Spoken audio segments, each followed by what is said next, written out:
जनता के सेमीफाइनल में किसकी जीत?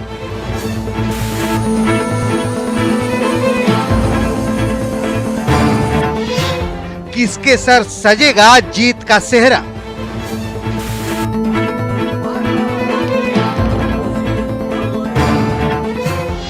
क्या और चमकदार होगा नीतीश का चेहरा? क्या लोकसभा में होगी पासवान फैमिली के प्रिंस की एंट्री?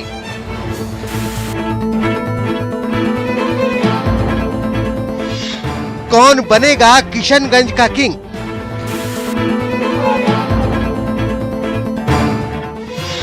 दरौंदा में अजय रहेगा जेडीयू?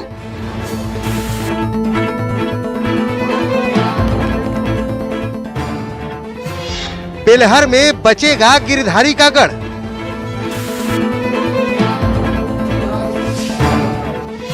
नाथनगर में लक्ष्मीकांत या राबिया?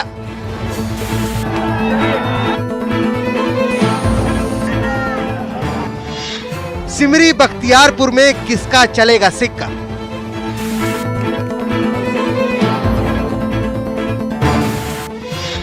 न्यूज 18 पर देखिए सबसे तेज नतीजे। नमस्कार, आप देख रहे हैं अपना बिहार और मैं हूं आपके साथ विभा उपाध्याय। लोकसभा की 1 और विधानसभा की 5 सीटों के लिए नतीजे कल आएंगे। जनता के फैसले पर जहां महागठबंधन का भविष्य टिका है, वहीं एनडीए के पास भी अपनी सीट बचाने की चुनौती है। दोनों खेमे अपनी अपनी जीत के दावे कर रहे हैं।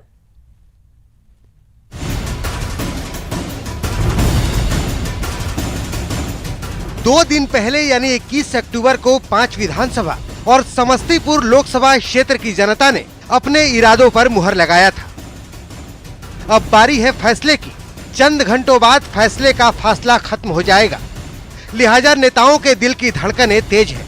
जनता का फैसला क्या होगा, ये तो पिटारा खुलने के बाद ही पता चल पाएगा। लेकिन उससे पहले तमाम दल अपनी अपनी जीत के दावे जरूर कर रहे हैं। सभी सीटों पर चुनाव जीतेंगे, कहीं कोई लड़ाई नहीं है। एनडीए एकजुट होकर के चुनाव लड़ा है और महागठबंधन बिखरा हुआ था। कई सीटों पर उनके अलग अलग पार्टियों के अलग अलग उम्मीदवार थे। मुझे नहीं लगता है कि कहीं कोई लड़ाई है। तेजस्वी यादव जी लोकसभा चुनाव में 3 महीने वनवास चले गए थे।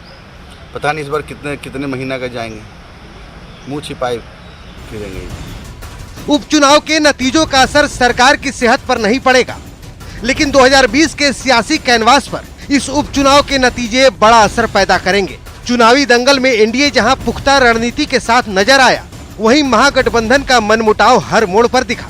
बावजूद इसके आरजेडी और कांग्रेस दोनों को भरोसा है कि वो दंगल में बाजी मार ही ले जाएंगे। अब इसमें जीत या हार की बात तो अब कल रिजल्ट ही आएगा, लेकिन जनता का जो झुकाव था उससे लग रहा था कि हम लोग दोनों सीट पर जीत रहे हैं। कि हमारी एक सीट है कि केवल कांग्रेस की, जो किशनगंज की है, नहीं तो सब हम उनसे झपटने का काम करेंगे। जाहिर तौर पर जुबान पर दावे दमदार हैं, लेकिन कोई नहीं जानता कि जनता का फैसला क्या होगा, क्योंकि इतिहास गवाह है कि उपचुनाव के नतीजे कई बार उम्मीद के उलट साबित हुए हैं। मसलन 2009 में विधानसभा के 18 सीटों पर उपचुनाव हुए थे। 18 सीटों में से 12 सीटें विरोधी खेमे में चली गई थी। 2014 में 10 सीटों पर उपचुनाव हुए थे। बीजेपी को 10 में से महज 4 सीटें ही हासिल हुई थी। जेडीयू को 10 में से 6 सीटें मिली थी। जनता के मन में क्या है, ये जानना बेहद मुश्किल है। लिहाजा इंतजार है उस घड़ी का जब जनता के फैसले का पिटारा खुलेगा और फैसला सबके सामने होगा। न्यूज 18 के लिए पटना से साकेत कुमार की रिपोर्ट। कार्यकर्ता प्रशिक्षण शिविर के बहाने नीतीश कुमार ने मिशन दिल्ली का आगाज कर दिया है। पूर्वांचल के लोगों से जेडीयू से जुड़ने की अपील के साथ ही नीतीश ने सियासी तीर भी चलाया, साथ ही अपनी सरकार के कामकाज का बखान भी किया। झारखंड के बाद दिल्ली में भी राहें जुदा। अपने दम पर चुनावी ताल ठोकेगा जदयू। कार्यकर्ताओं को जीत का नीतीश मंत्र।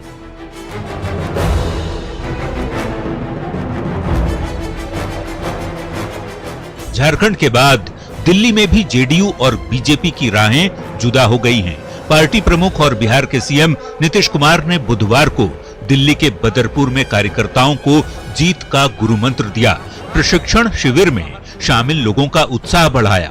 मंच पर नीतीश के साथ जेडीयू के तमाम बड़े चेहरे शामिल थे।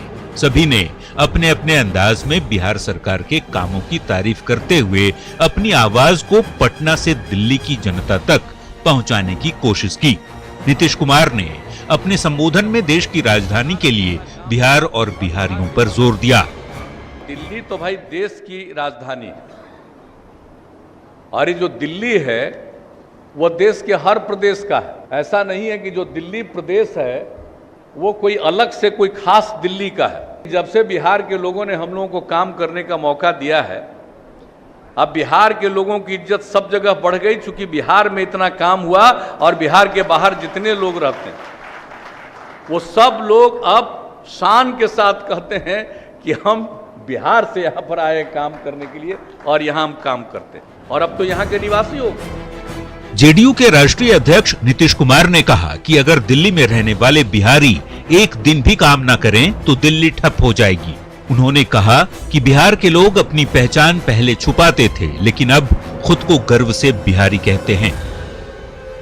ये दिल्ली में तो बिहार के लोगों का इतना काम है, अगर एक दिन बिहार के लोग इतना काम करते हैं दिल्ली के लिए और इतनी बड़ी संख्या में मौजूद है, अगर लोगों को पता नहीं चलता है, अगर एक दिन दिल्ली में जो बिहार के लोग यहां रहते हैं अगर वो तय कर देंगे कि हम एक दिन काम नहीं करेंगे तो पूरा दिल्ली ठप हो जाएगा, ये स्थिति। नीतीश कुमार ने दिल्ली को पूर्ण राज्य का दर्जा दिए जाने की भी मांग की। इसको पूर्ण राज्य का दर्जा मिलना चाहिए और ऐसा राज्य का दर्जा मिलना चाहिए जहां पर सब कुछ का काम वो देखें, कानून व्यवस्था का काम देखे, विकास परियोजनाओं का काम देखे, नागरिक सुविधाओं का काम देखे, हर काम देखे, तो पूर्ण राज्य का दर्जा मिलना चाहिए। और हम तो जब आते हैं तब बोलते हैं। तो दिल्ली विधानसभा की सभी 70 सीटों पर उम्मीदवार उतारने की तैयारी जेडीयू कर रहा है। बीजेपी की तरह जेडीयू की नजर पूर्वांचल के मतदाताओं पर है, क्योंकि दिल्ली की 70 में से 27 सीटों पर पूर्वांचली वोटर अहम हैं और करीब 35 से 40% वोटर पूर्वांचल और बिहार के हैं, जो चुनाव में बेहद अहम रोल अदा कर सकते हैं।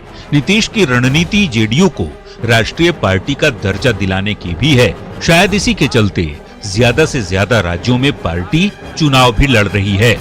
न्यूज़ 18 के लिए दिल्ली से अमितेश की रिपोर्ट। दरभंगा में बड़ा नाव हादसा हुआ। ग्रामीणों के सहयोग से नाव पर सवार सभी लोगों को हालांकि सुरक्षित बचा लिया गया, लेकिन हादसा कई सवालों की तरफ इशारा कर रहा है। नदी के किनारे गांव में रहने वाले लोग किस हालात में अपनी जिंदगी गुजार रहे हैं, ये तस्वीर हम जो आपको दिखाने जा रहे हैं, इससे आप उसकी वानगी के तौर पर देखिए। नाव में सवार लोग अपनी रोजमर्रा के सामानों की खरीदारी करने के लिए कुशेश्वर स्थान बाजार जा रहे थे, जिनमें कई महिलाएं भी शामिल थीं। और इसी तरह दौरान कमला बलान में ये नाव अचानक से पलट गई और उस पर सवार लोग डूबने लगे, लेकिन आसपास के ग्रामीणों के सहयोग से सभी नाव सवार को सुरक्षित बचा लिया गया।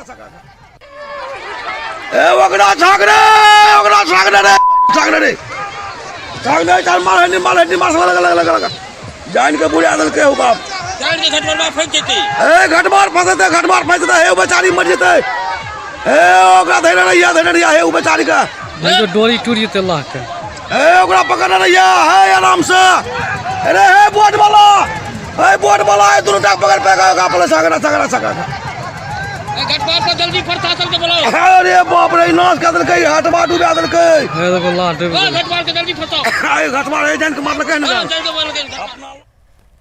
बेतिया में प्रशासन की टीम को विरोध का सामना करना पड़ा। दरअसल महावीरी अखाड़े की सरकारी जमीन पर पॉलिटेक्निक कॉलेज का निर्माण होना है, जिसके लिए प्रशासन की टीम यहां पर पहुंची हुई थी, लेकिन स्थानीय लोगों ने पथराव शुरू कर दिया, जिसके बाद पुलिस ने बल प्रयोग करने की कोशिश की और इस बल प्रयोग के दौरान लोगों को खदेड़ा गया। पुलिस के लाठीचार्ज में कई ग्रामीणों को चोटें आई हैं। घटना के बाद पुलिस ने मुखिया समेत 8 लोगों को हिरासत में ले लिया। घटना की सूचना के बाद गांव वालों को समझाने डीएम और एसपी भी यहां पर पहुंचे। न्यूज 18 की खबर का बड़ा असर हुआ है। नाबालिग से रेप मामले में कार्रवाई की गई है और दारोगा पूनम कुमारी को सस्पेंड कर दिया गया है। राजीव नगर थाने में पोस्टेड पूनम कुमारी को सस्पेंड किया गया है। न्यूज 18 की खबर का बड़ा असर। 90 दिन बाद दाखिल हुआ था चार्जशीट और इस चार्जशीट के दाखिल होने के बाद पूनम कुमारी के ऊपर ये बड़ी कार्रवाई। थानाध्यक्ष को बचाने में अधिकारी जो है वो जुटे हुए थे, जिस खबर को न्यूज 18 ने बेहद प्रमुखता से दिखाया। थानाध्यक्ष ने गुमराह करने की कोशिश की थी उस पूरे मामले में। आरोपी संतोष शाह को बेल मिला हुआ था। एसएसपी गरिमा मलिक का यह दावा है कि आरोपी संतोष शाह फिर जेल जाएगा, यानी कि उसकी गिरफ्तारी एक बार फिर से होगी। बिल्कुल उसमें जो लीगल कार्रवाई है, इंक्लूडिंग आगे जो अगर बेल कैंसिलेशन का है उसकी तरफ, प्लस जो आईओ कंसर्न है उनका मैनिफेस्टेड इंटेंशन आता है, उनके अगेंस्ट कार्रवाई का हम लोग 100% इसमें करेंगे। आखिरकार लंबी फजीहत के बाद बिहार सरकार के आदेश पर पटना में हुए भीषण जलजमाव पर प्रशासनिक जांच शुरू हो गई है। विकास आयुक्त अरुण सिंह की अध्यक्षता में जांच कमेटी ने राजधानी के जलजमाव वाले क्षेत्रों की जमीनी हकीकत जानी और इसकी रिपोर्ट 1 महीने में सौंपी जानी है। के कारण जल जमाव की उतनी गंभीर स्थिति उत्पन्न और इतने लंबे समय तक जल जमाव की स्थिति बनी रही, ये पहला। दूसरा कि इसके दीर्घकालीन और शॉर्ट टर्म लघुकालीन क्या उपाय है ताकि भविष्य में ऐसी स्थिति की पुनरावृत्ति नहीं हो। और तीसरा कि इन सब के क्रम में यदि किसी स्तर पर चूक हुई हो या कोई पदाधिकारी कर्मचारी के द्वारा दायित्व का निर्वहन नहीं किया गया हो तो उसकी पहचान करना, ताकि भविष्य में इसकी पुनरावृत्ति नहीं हो, इसको सुनिश्चित किया जा सके। इधर जलजमाव के मुद्दे पर मुख्यमंत्री नीतीश कुमार की अध्यक्षता में बड़ी बैठक होगी, जिसमें राजधानी पटना से संबंधित सांसद, राज्यसभा सदस्य, एमएलए और एमएलसी को शामिल किया गया है।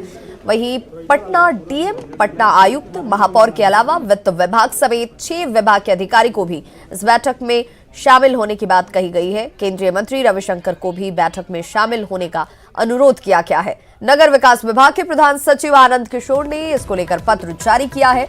पत्र में केंद्रीय मंत्री रविशंकर प्रसाद, उप मुख्यमंत्री सुशील कुमार मोदी, पथ निर्माण मंत्री नंदकिशोर यादव, उद्योग मंत्री श्याम रजक, आपदा प्रबंधन मंत्री लक्ष्मेश्वर राय, स्वास्थ्य मंत्री मंगल पांडे, नगर विकास मंत्री सुरेश शर्मा और जल संसाधन मंत्री संजय झा के नाम शामिल हैं।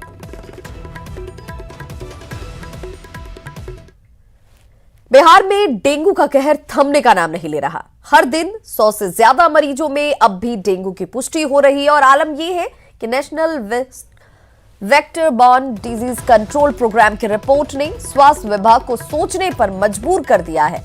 रिपोर्ट के मुताबिक 42वें सप्ताह में डेंगू मामले में बिहार तीसरे स्थान पर है। डेंगू के प्रभाव के आगे सरकारी कोशिशें भी नाकाम साबित हो रही हैं और राज्य में मरीजों की संख्या बढ़कर 2634 पहुंच गई है। सिर्फ पटना जिले की अगर बात करें तो यहां पर 1896 से ज्यादा मरीजों में डेंगू की पुष्टि हो चुकी है।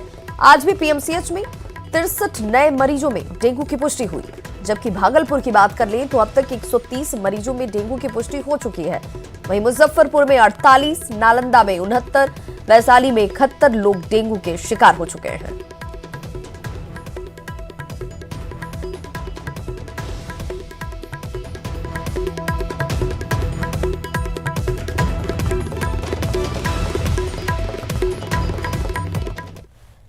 बाढ़ के अजमल गोला में मगही के प्रसिद्ध कवि योगेश की जयंती मनाई गई। इस मौके पर उनके पुत्र अनिल सिंह ने कहा कि आज अगर कवि योगेश होते तो मगही को 8वीं अनुसूची में शामिल करा दिया गया होता। कार्यक्रम में जेडीयू के प्रवक्ता संजय सिंह भी शामिल हुए। योगेश की 90वीं जयंती पर उनके व्यक्तित्व पर लोगों ने प्रकाश डाला। इस मौके पर कबड्डी प्रतियोगिता का भी आयोजन किया गया। जयंती था मगही के कवि जिनको लोग देश और दुनिया में याद करता है, उनके नाम पर ये कबड्डी प्रतियोगिता हो रहा है और मैं उनके आत्मा के शांति के लिए उनके प्रति श्रद्धा समर्पित करता हूँ और कबड्डी प्रतियोगिता का शुभ संकल्प है। अपना सारा जीवन उन्होंने साहित्य में गुजार दिया, साहित्य की सेवा करने में, खास करके मगही में। ऐसे उन्होंने कई भाषाओं में कविता और पुस्तकें लिखी है। हिंदी में भी है। उनका बहुत से गीता गौतम महाकाव्य उन्होंने लिखा है, मगही रामायण उन्होंने लिखा है और बहुत सी पुस्तकें उन्होंने लिखी जो आज के तारीख में बहुत ही मूल्यवान है। और अब देख लेते हैं बिहार की कुछ अन्य खबरों को फटाफट अंदाज में। सिवान में अपराधियों ने एक कारोबारी और उसके बेटे को गोली मार दी, जिसमें पिता की मौत हो गई जबकि बेटे की हालत गंभीर बनी हुई है। पूर्वी चंपारण में अपराधियों ने कारोबारी को गोली मार दी। पुलिस के मुताबिक लूटपाट के दौरान व्यवसायी को गोली मारी गई। बेतिया में डीटीओ बनकर अवैध वसूली करने वाले 2 लोगों को ग्रामीणों ने पकड़ लिया और उसकी जमकर धुनाई कर दी। दोनों ट्रक ड्राइवरों से वसूली कर रहे थे। सिवान में वाहन चेकिंग के दौरान मैरवा पुलिस ने 3 शराब तस्करों को गिरफ्तार किया। तस्करों के पास से 224 बोतल विदेशी शराब जब्त की गई। जमुई में जैविक विधि से खेती पर किसान संवाद का आयोजन किया गया, जिसमें कृषि मंत्री प्रेम कुमार भी शामिल हुई। इस दौरान जैविक विधि से खेती के लाभ पर चर्चा हुई। दानापुर में रेलवे के निजीकरण के खिलाफ सड़क पर उतरे सेंट्रल रेलवे के कर्मचारी। हाथों में मशाल लेकर कर्मचारियों ने फैसले को वापस लेने की मांग की। पटना एम्स में रोबोटिक सर्जरी वर्कशॉप ट्रेनिंग का समापन हो गया। वर्कशॉप में देश भर के 250 से ज्यादा सर्जन शामिल हुए। कार्यक्रम के दौरान रोबोटिक सर्जरी का प्रदर्शन किया गया। पटना में मिर्ची यूथ फेस्टिवल सीजन 9 का आयोजन किया गया। कार्यक्रम में छात्रों ने नृत्य और गाने प्रस्तुत किए। छात्रों की परफॉर्मेंस पर दर्शक झूमते नजर आए। दरभंगा में अखिल भारतीय स्वर्ण मोर्चा ने चीनी सामान हटाओ, स्वदेशी दीप जलाओ अभियान चलाया। अभियान में लोगों से देशी दीप जलाकर दिवाली मनाने की अपील की। आप न्यूज 18 सिर्फ 10 पैसे में पूरे महीने देख सकते हैं। आज ही अपने डीटीएच या केबल ऑपरेटर से संपर्क कीजिए या फिर ऑनलाइन सब्सक्राइब कीजिए।